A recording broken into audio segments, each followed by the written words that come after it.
যে কোনো মানুষের জীবনে সবচেয়ে বড় অভিশাপ হচ্ছে ইগনোর। যদি প্রিয় মানুষটা ইগনোর করে, আমি তোমায় কথা দিচ্ছি তোমার প্রিয় মানুষটি তোমাকে আর ইগনোর করবে না। যদি তুমি তার ইগনোরটাকে ইগনোর করতে পারো, তুমি ওর জন্য কান্নাকাটি বা ভালোবাসার যে ভিক্ষা চাইছো সেটা বন্ধ করে ভালোবাসার ভিক্ষা নাচে তার ইগনোর করাটাকে চূড়ান্ত পরিমাণে ইগনোর করো। সাইকোলজি বলে ইগনোর মানুষ তখনই করে যদি তার ইগনোরটাকে প্রায়োরিটি দেওয়া হয়।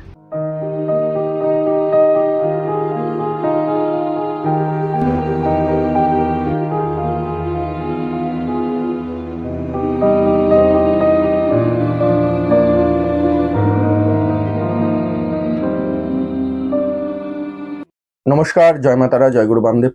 মায়াবী বশীকরণ ইউটিউব চ্যানেলে সকল বন্ধুকে স্বাগতম। আশা করছি তোমরা সকলে ভালো আছো, সুখে আছো এবং শান্তিতে আছো। আজকের টপিক হচ্ছে বশীকরণ। আমাদের জীবনে সবকিছু থাকার সত্ত্বেও সমস্যা যেন ঘিরে খাচ্ছে। দেখো, টাকা পয়সা, গাড়ি বাড়ি সবকিছু আছে, সবকিছু আছে, তারপরও কিছু মানুষের জীবনে সমস্যা ঘিরে খাচ্ছে, টুকরে টুকরে তাকে মেরে ফেলছে।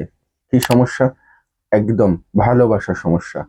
সেটা প্রেমজ সম্পর্কে হোক, বিবাহিত সম্পর্কে হোক, অর্থাৎ বিবাহিত জীবনের পর হোক, বা কোনো গভীর বন্ধুত্বের সম্পর্কে হোক।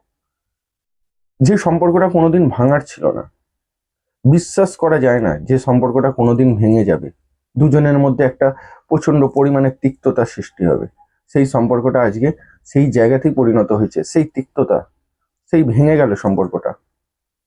কোনোদিন ভাবতে পারিনি সম্পর্কটা ভেঙে যাবে, কারণ সম্পর্কটা ঠুকনো ছিল না, সম্পর্কটা যথেষ্ট মজবুত ছিল, তার ভিতটা যথেষ্ট মজবুত ছিল।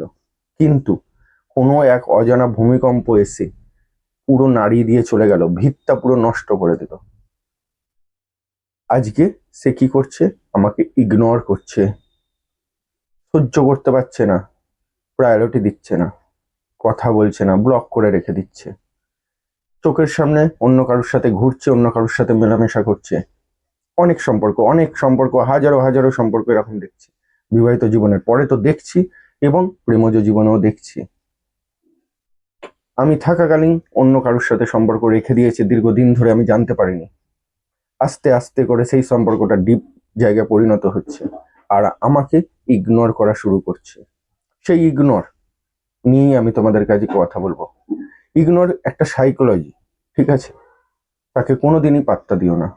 তাকে তুমি যত পাত্তা দেবে, সে তোমাকে তত শোকাহত তৈরি করবে, অর্থাৎ তোমাকে আরো মানসিক জায়গায় নিয়ে চলে যাবে। একদম নয়, মানসিক ডিস্টার্ব আনার আগে তার ইগনোরটাকে ইগনোর করো। প্রথমেই বলেছি সাইকোলজি কি বলে, ইগনোরকে যত প্রায়োরিটি দেবে সে তত তোমাকে ইগনোর করবে। তাই তার ইগনোরটাকে প্রায়োরিটি না দিয়ে তুমি কি করবে? তার ইগনোরটাকে চূড়ান্ত ভাবে ইগনোর করা শেখো। তুমি যদি তার ইগনোরটাকে ইগনোর করা শিখে যাও, সে তোমায় ইগনোর করা বন্ধ করে দেবে, আমি তোমায় গ্যারান্টি দিচ্ছি। আর আজকের সেই ক্রিয়া, যে ক্রিয়া তোমাকে ইগনোর করা থেকে বাঁচাবে, অর্থাৎ তোমাকে যে মানুষটি, যে ভালোবাসার মানুষটি, যে প্রেমের মানুষটি তোমাকে ইগনোর করা আরম্ভ করেছে, সেই মানুষটি তোমাকে ইগনোর করা বন্ধ করে দেবে, তোমার জীবনে পুনরায় ব্যাক করবে, অর্থাৎ তোমার জীবনে সে কিন্তু আবার ফিরে আসবে। সে যদি অন্য কারোর সাথে সম্পর্কে জড়িয়েও থাকে, সেই জায়গা থেকে তোমার প্রতি আবার মায়া, টান, মোহ জন্মাবে। তোমার কাছে সে ফিরে আসতে বাধ্য হবে। তোমাকে যদি ব্লক করে রাখে, সেই ব্লক খুলে তোমার সাথে কথা বলবে, গ্যারেন্টি দিচ্ছি। আমার এই চ্যানেলে একাধিক ভিডিও দেখেছো অনেকেই, এবং প্রয়োগও করেছো। ব্লক করে রেখে দিয়েছে দীর্ঘদিন, সেই ব্লক খুলে তোমাদের সাথে কথা বলছে। সেরকমই আজকে এই শক্তিশালী ভিডিও দিচ্ছি বা শক্তিশালী টোটকা দিচ্ছি। কি করতে হবে তার জন্য? জাস্ট একটা শশা আর লাল কালি একটা পেন জোগাড় করতে হবে। কিভাবে করব অবশ্যই বলবো, তার আগে বলি, যদি আমার এই ভিডিওটা তোমাদের ভালো লেগে থাকে তাহলে অবশ্যই লাইক করে বন্ধু বান্ধবকে শেয়ার করে দাও। আর যে সকল বন্ধু আমার চ্যানেলে প্রথম যুক্ত হচ্ছে তারা চ্যানেলটি সাবস্ক্রাইব করে সঙ্গে থাকো। খুব সুন্দর একটি ক্রিয়া আমি তোমাদের কাছে শেখাচ্ছি, মন দিয়ে শুনবে। যদি বুঝতে না পারো সরাসরি ফোন করে জেনে নেবে, কিন্তু ক্রিয়াটি মন দিয়ে শুনবে। যে জায়গাটা অসুবিধা হবে সেই জায়গাটাই আমি বলবো, কিন্তু পুরো ক্রিয়াটা আমি কিন্তু বাই ফোনে বলতে পারবো না। অনেকেই মন দিয়ে শুনছো না, পুরো ক্রিয়াটা আমাকে জিজ্ঞাসা করছো, পারবো না আমি বলতে। শুধু যেই জায়গাটা অসুবিধা হচ্ছে সেই জায়গাটাই বলবে। কি বললাম? লাল কালি পেন আর একটা শশা লাগবে। সেটা যে কোনো পেন হতে পারে, মার্কার পেন হতে পারে, ডট পেন হতে পারে, যে কোনো পেন হতে পারে। একটা শশা নেবে, যে কোনো দিন, যে কোনো বার, যে কোনো সময় এই ক্রিয়াটি করা যাবে। মেয়েদের শরীর খারাপ থাকাকালীনও কিন্তু এই ক্রিয়াটি প্রয়োগ করা যাবে। কি করতে হবে? শশাটাকে হাতে ধরবে, তোমার নামের প্রথম অক্ষর আর তার নামের প্রথম অক্ষর লিখতে হবে, মধ্যিখানে প্লাস চিহ্ন দিতে হবে। অর্থাৎ তোমার নাম যদি সুমন হয়ে থাকে তাহলে তোমায় প্রথমে দন্তস্বয় হস্যু লিখতে হবে, তারপরে প্লাস চিহ্ন দিতে হবে। তার নাম যদি যমুনা হয়ে থাকে তাহলে জ লিখতে হবে প্লাস চিহ্নর পর। বোঝা গেল? কিন্তু যখন আমরা লিখবো মাথায় রাখতে হবে যাতে শশাটা খোদাই হয়, মানে একটু চেপে লিখবো, যাতে শশার মধ্যে দাগ যেমন পড়বে শশাটা যেন চিড়ে যায়।